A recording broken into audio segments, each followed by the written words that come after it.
అందుకనే అధ్యాపకుడు వేరు, గురువు వేరు. మన దరిద్రం ఏమిటంటే గురు పూజ రోజు అధ్యాపక దినోత్సవం చేసేస్తూ ఉంటాం. పదార్థ విజ్ఞానం బోధించేవాడు మాత్రమే అధ్యాపకుడు, పరమార్థ జ్ఞానం చెప్పేవాడే గురువు. ఆ రెండిటికి చాలా తేడా ఉంది. పరమార్థ జ్ఞానం చెప్పాలి గురువు.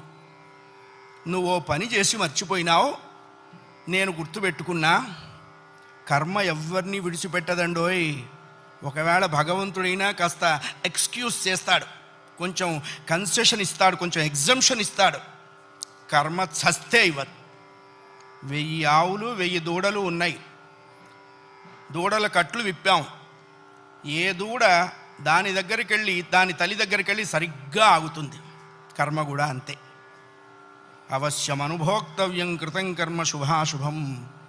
వండిన అన్నం తినలేకపోవచ్చు, చేసుకున్న కర్మని అనుభవించక తీరదు. చాలామంది కొన్ని అనవసర మాటలు మాట్లాడుతుంటారు.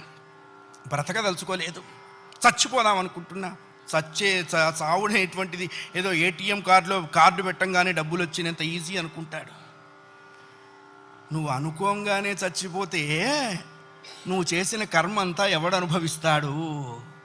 కర్మానుభవం అనుభవించడం కోసమైనా అది నిన్ను బ్రతికిస్తుంది.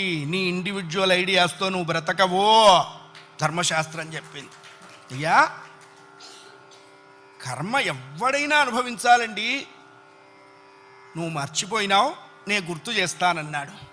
ఏమిటండి మర్చిపోయింది? దశరథుడొకనాడు. అయ్యా,